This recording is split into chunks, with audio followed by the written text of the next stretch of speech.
Okay, everyone, good morning. It is Monday morning. It's the 16th of June. Transfer window opens today, Kevin.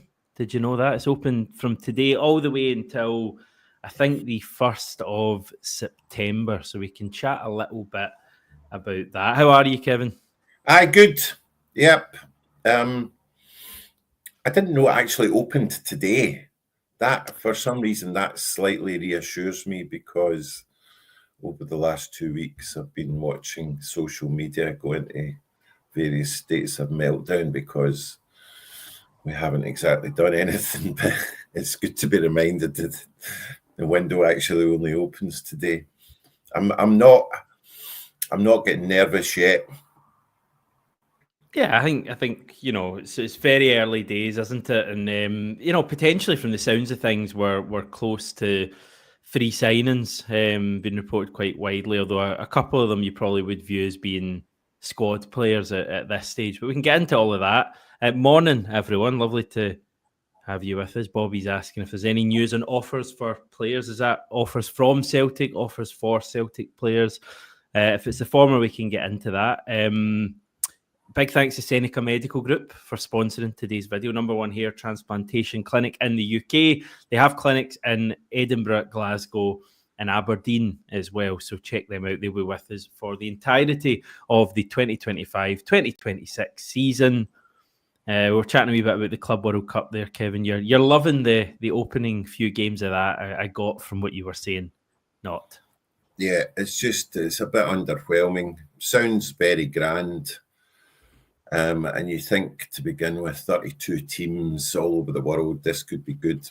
But when you've got Bayern Munich playing, is it Auckland, who are rated several thousand places below our worst rated team, the best you can hope for is the New Zealanders keeping it down to single figures. I'm not entirely sure that that's what the organisers were looking for in the first round of games.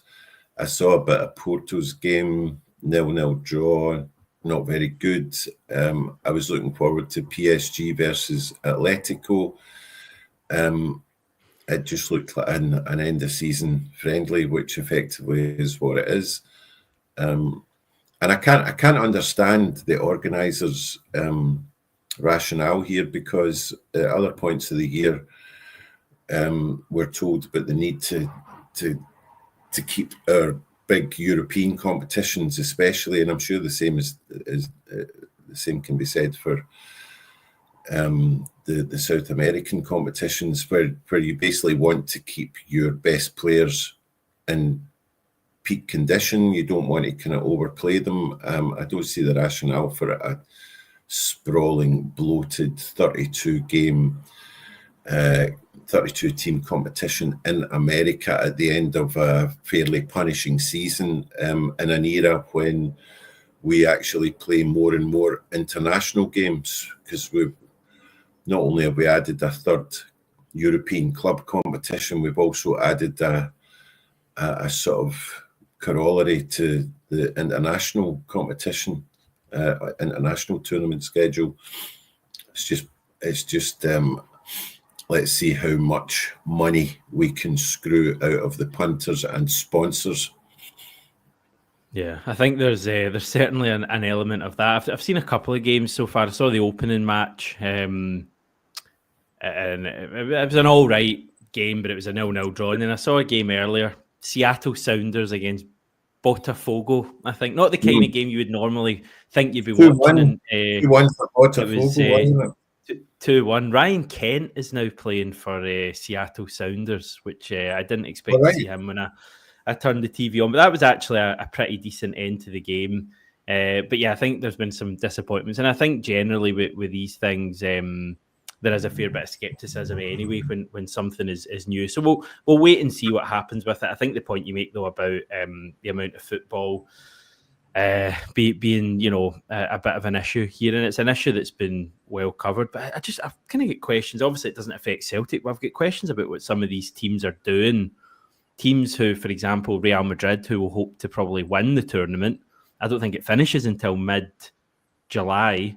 So are they viewing this as the end of last season, or are they viewing this as the start of the new season? When are their players going to get a rest? Are their players just going to go into a full season? So I've got some questions, but I guess people would probably prefer we spoke about Celtic. Yeah, Bobby's talking about Auckland City. Just final point, it's funny because there's a team, Auckland FC, not to be confused with Auckland City, and Auckland FC are the champions of Australia A-League this season, or from the normal league phase. But Auckland FC qualify because obviously Australia, where Auckland FC play, is viewed as Oceania or Asia. I'm confusing myself, Kevin. So let's move on. My earphones have also just died. Tell us what's happening, Kevin, Celtic-wise. What's on your mind? So we've got see, at this stage of the season, or the non-season, it's all about trying to kind of decipher or read the runes of whatever Celtic's transfer strategy is, which is impossible. You know, it's like emptying a swimming pool with a teaspoon. There's just no point in trying to determine if Celtic have a laid down strategy, if there's a formula, because in the end up it usually entails us biting our nails for a couple of weeks, getting more and more frazzled, melting down a little as we begin wondering if we're going to get a couple of big signings in before the Champions League or before registration. So yeah, as I was saying earlier, it's good to know that today's day one of the transfer window, and you know there's a couple of names you'll probably be able to kind of put in a bit more detail than me, but we've got the Japanese player. This is a puzzling one, Hayato Inamura, because not that long ago he was playing for a university side, and he's made something like between 30 and 40 senior appearances for his club, and he's been viewed as an understudy for Kieran Tierney. That puzzles me, because with the best will in the world, you know, we hope that Kieran stays injury free, but there's always got to be a possibility that we might not get as many appearances from Kieran because of his injury problems in the last few years as we would normally expect of somebody at his age. So therefore, that left back position, that's going to demand, I think, a seasoned pro who can step in, hit the ground running, as it were, and without being unkind to this young fella, Inamura, I don't really think that's him. The other one is a bit more kind of realistic in terms of playing, which is Benjamin Nygren, the Swedish winger, seasoned pro, plays in a good league. I think I'm more concerned about who we might lose, because loads of speculation around Cameron Carter-Vickers, Nicholas Kuhn. I think the latest with Nicholas Kuhn is that RB Leipzig are, as the papers like to say, are about to test Celtic's mettle with a £15 million bid. And the reaction from some of our fans is like, that wouldn't buy his right leg, etc., etc. Oh, really? Really? Nicholas Kuhn was the invisible man for the last 3 or 4 months of last season. After he did well, scored against Bayern Munich, it was almost as though, well, you know, what more do you want? The league's tied up. I was brilliant against Bayern Munich, and we hardly saw him again. I think with Big Carter Vickers, there's been speculation about him for the last 2 seasons at this stage in the year.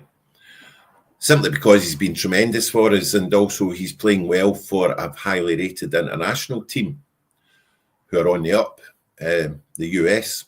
So that comes with the territory. But I don't want to lose him. I think he's crucial to whatever we hope to do in Europe. Yeah, 100%. You can't afford to lose Carter Vickers in any way, as far as I'm concerned. I'm not personally too worried about that. I think we probably all understand that you're going to lose one, prized asset a season. But to be honest, in recent years, we've maybe tended to lose more than that. You think back to last year, and it was Joe Hart and Matt O'Reilly who kind of left the scene. So yeah, whether it's Hayato, I think it's interesting that the chat about Nygren is coming up this early, and maybe people can read into that in certain ways.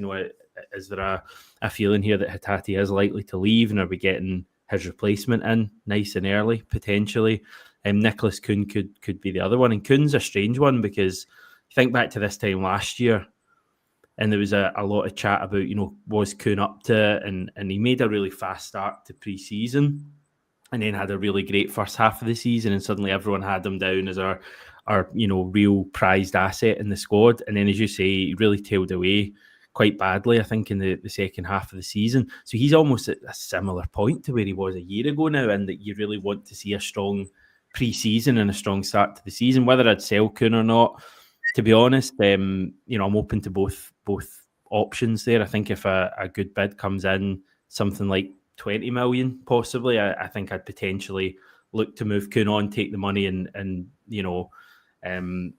sign someone for that position. But equally, if we can get Kuhn playing again like he was in the first half of the season, it would be amazing. In terms of the incomings, you touched on them there, but the Japanese players. So as you say, it's Hayato, Inamura, and this comes from Stephen McGowan in the Herald, and he says that we're working on a move for him. He is a defender. He's a centre back / left back, Kevin. So he can play.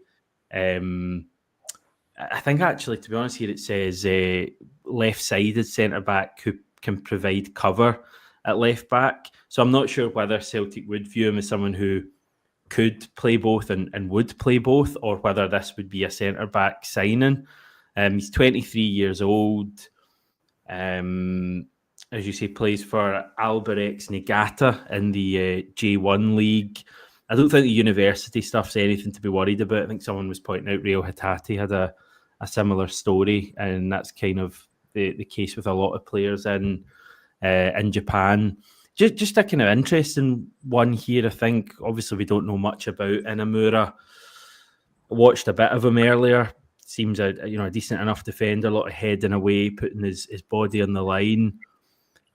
I don't know. You would have questions though, whether he has the profile to be that real, first choice centre back partner for Cameron Carter-Vickers. I'll be honest. He could be brilliant. Equally, he could be another Yuki Kobayashi who arrived with really high hopes and struggled a bit in Scottish football. So it's a tough one. I think my main concern is that this year, unlike the last two seasons, we're having to play a Champions League qualifier. So in the last two seasons, knowing that we were going straight into the group stages, it gave us, a little bit of breathing space in terms of getting players in and acclimatising themselves to Scotland, to Celtic, to their teammates. But with having to play this qualifier, which will be tough, it's imperative that we get our main business done a little bit more quickly than the last couple of seasons. I don't want us to be, a week before a qualifier having somebody tied down and then expecting them in a week or 2 weeks to kind of, get up and ready. We need to put down a marker that we mean business It's unthinkable. We have to be in the Champions League group stages as a minimum to build on the progress of last season, and that basically means having 2 or 3, maybe more key positions filled by very, very good players. Because, as you said, given our business model, if you can call it that, we must expect to lose a big Celtic player every season and make a few million on them. That's basically how we operate. So, yeah, we can expect one of our established players to be leaving. So it just, a combination of all those factors means, we need to get the main business done a little bit more speedily than the last couple of seasons.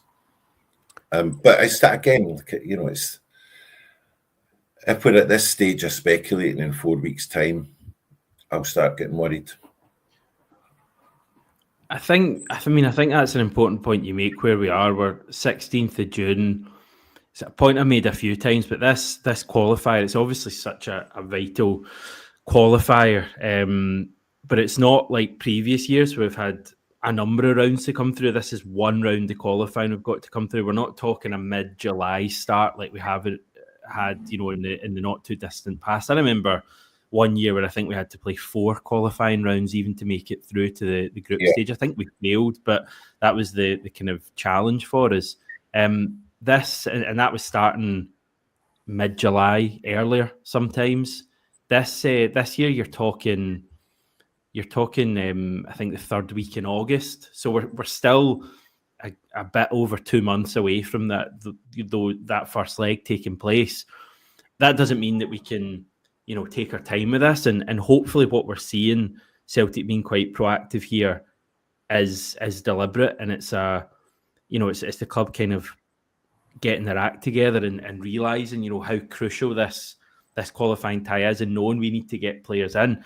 As I say, going back to the point, well, by the time this qualifier first leg comes round, we'll have had the whole of pre-season, and we'll have had 3 Premiership matches under our belts. Like, there's a good amount of time there to get players in and to get certain players firing. I don't think for this qualifier that we need to, tear up the squad and bring in loads of players. Like the Celtic squad we're looking at for this qualifier is pretty much the one that ran Bayern Munich really close. I mean, there's no Jota for this. There's no Greg Taylor, but equally, Kieran Tierney's in, and that's an improvement. So I don't think the squad needs like a massive overhaul to get through this tie. But I think if we can add a couple of bits of quality just to freshen things up a bit, like Brendan Rodgers has touched on, that need to keep kind of freshening up the squad. And if you can get someone like Nygren in the next week or so, get him in for the start of pre-season alongside Kieran Tierney, get him with maybe 5-6 matches under his belt by the time this qualifier comes round, then, you can really help your chances. So hopefully that's what we're seeing. There's a couple other players that we're pretty close to signing. Ross Doohan, goalkeeper, that's at Aberdeen. Well, I think his contract's up at Aberdeen now. He's going to be joining us. He's going to be taking Scott Bain's place in the squad, and Callum Osmond as well, the Fulham striker, been playing in the Premier League too with Fulham. Seems like he's going to join as well. He looks like a player who, as I say, would probably come in and maybe be our 3rd choice striker, potentially even 4th choice, depending on how he's viewed alongside Johnny Kenny.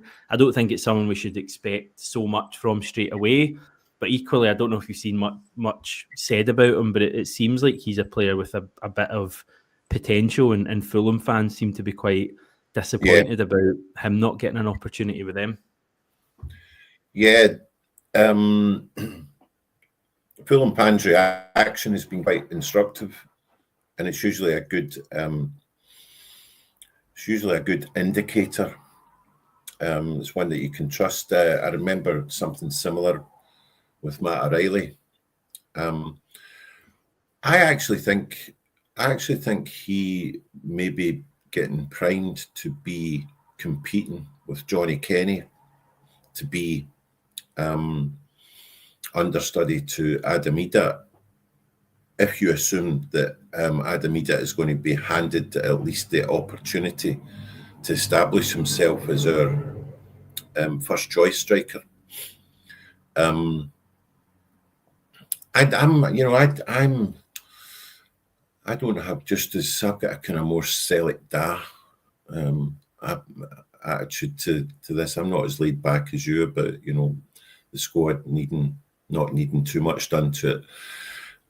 I thought towards the end of the season we looked like a squad that had run out of ideas. I thought that was exposed badly in the Scottish Cup final, and I know that Jota wasn't playing, and I know that Hayato wasn't playing, but my God, we were at one stage I thought the goals were in the touchlines, not at either end of the park, because that's the direction that our direction of travel for most of that game, playing from left to right across the park, and very, very slowly. I was chatting to I've been chatting to a couple of fans independently of each other. They were they were saying, when we scored our goal against Aberdeen, it was like the sort of celebrations of it was greeted amongst the players as though it was like a training goal. And you're thinking, yeah, it was a bit of a sclaff, but it's the opening goal in a Scottish Cup final where you're going for a treble, and it was pats in the back. It was almost as if, that was expected and we're probably going to win. And then we saw the consequences of that. So I think it's a squad that needs a collective boot up its jacksie. And I don't think we can afford to say, this is the squad that beat Bayern Munich several months ago. And yeah, hopefully Hatate's back. But then, even when I say I hope Hatate's back, he might be one of the players he might be a player who'll go because he's highly rated. And it's at that stage of his career, we would cash in. So I worry, Hamish. Yeah, but listen, that's totally fair enough, and there's plenty of people, Dennis, saying he agrees with you. I guess it comes down to what you feel caused that disappointing end to the season that we had, and you obviously feel, as you say, that things went a bit stale, and it's a squad that needs, a bit of help, a bit of freshness in there. And to be honest, I don't disagree with that in any way. I think part of me feels like, and probably potentially, I'm focused, Ian.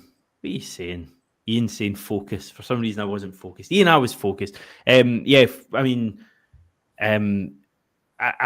feel that looking at that second half of the season, I feel like a lot of that might have been down to the circumstance of how far ahead we were in the league.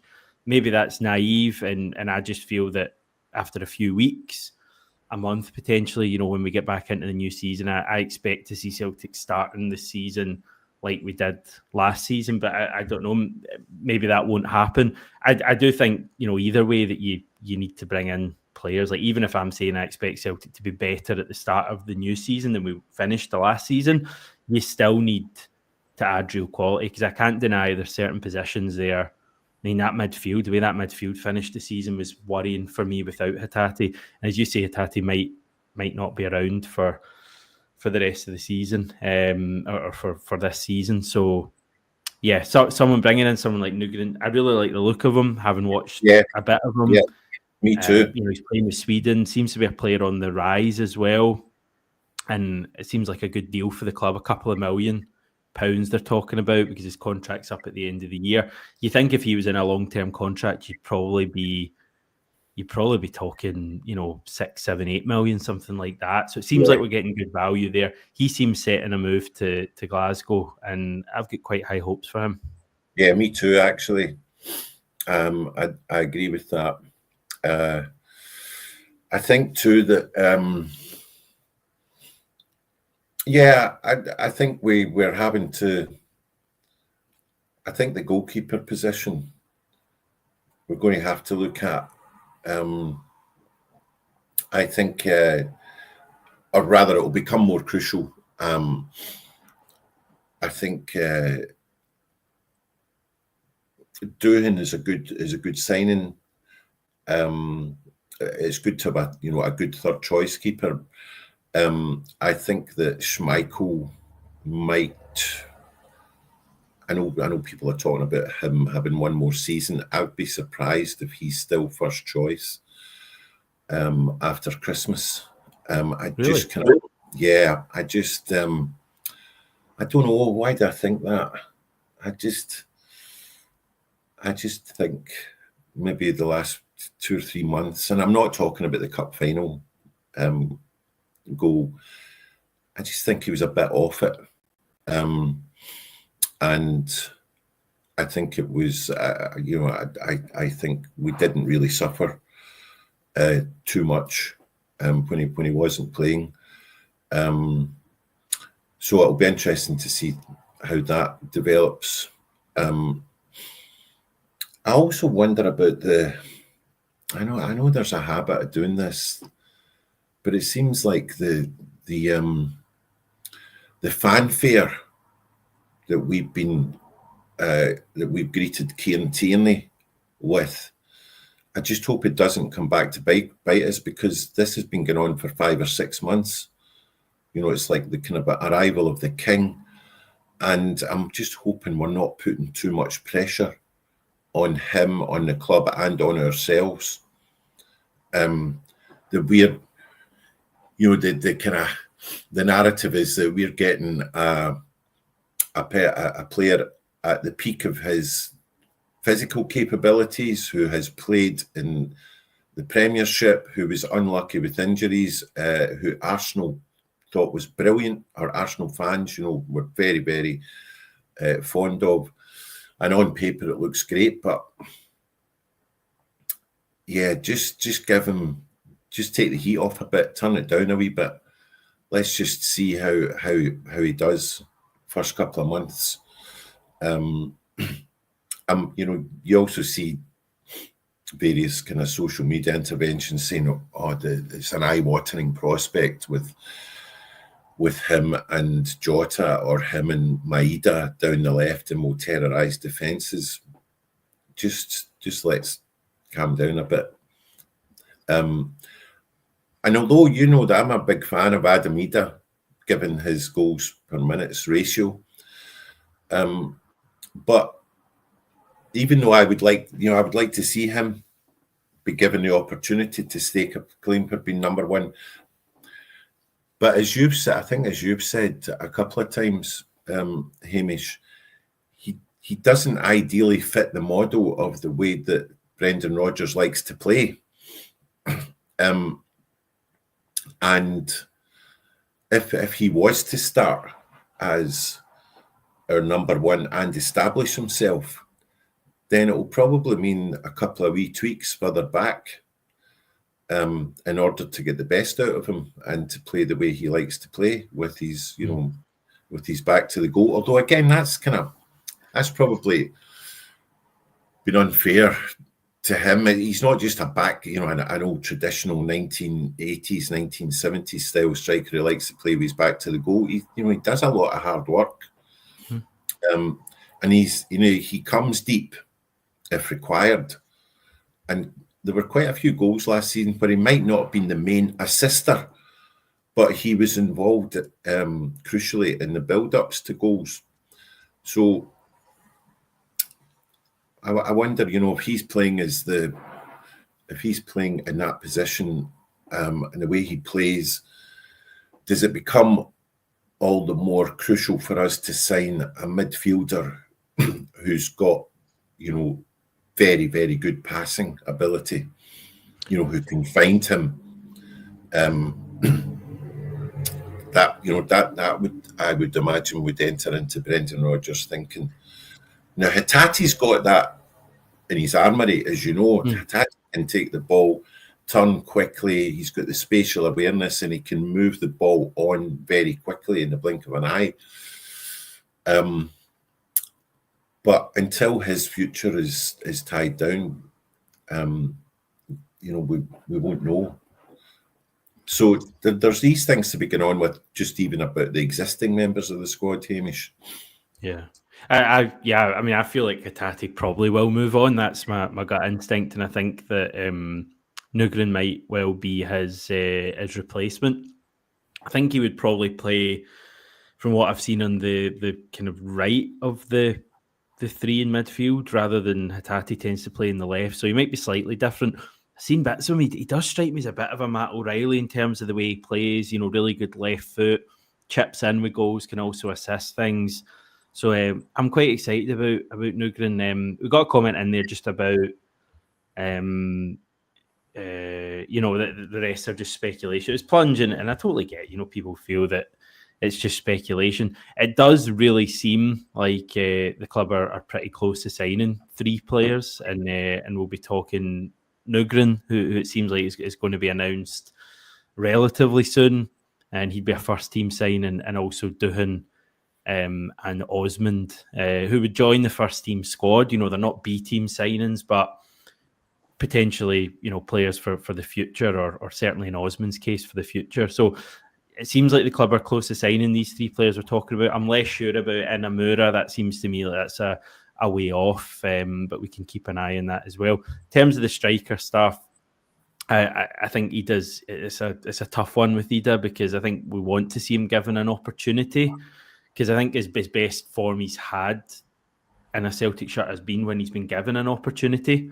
Like, he tends to go on really strong runs, Adam Ida. Like, he won't score for a number of months, and then he'll go on a run of like scoring every game. But I do think the club will look to sign a striker, and I think we should. I don't think you can hang your hat on Adam Ida and then have Johnny Kenny and Callum Osmond as your backups. I don't think that's an option for us. So I think we're going to have to see a striker signed. Whether we do or not, we'll wait and see. But we're making early inroads. And I saw you raising an eyebrow when he was talking about Schmeichel. Yeah, I hadn't even considered the possibility. I really like Sinizalo. Yeah, I thought Sinizalo played really well when he came in. Agreed. I'm happy with the goalkeeper situation, but I suppose what I'm saying, I was maybe being unfair to Schmeichel, but I just think that if he, his form dips or he's a bit uncertain, I'm happy with the prospect of Sinizalo. I think we're quite sound in that position. I agree. So you think it would be a Sinizalo playing really well, or Schmeichel dropping off? What do you see happening? I think there's something about Sinizalo that he came in and he was great. I think he'd only played 1 game before he was asked to come in when Schmeichel got injured. And he was as if he'd never been away. And keeping somebody like that, of that ability, happy in the long term is difficult. He's of the quality that he's not going to be like like Scott Bain, happy to be around for 3 or 4 seasons. And I'm not being insulting to Scott. He didn't let us down. But Sinizalo is a goalkeeper who needs to be playing as number 1 regularly and pretty soon. And I think that's what Celtic signed him for. And I think at the very best we'll get a season out of Schmeichel. And Sinizalo, I get Artur Boric vibes with him. I think he's that good.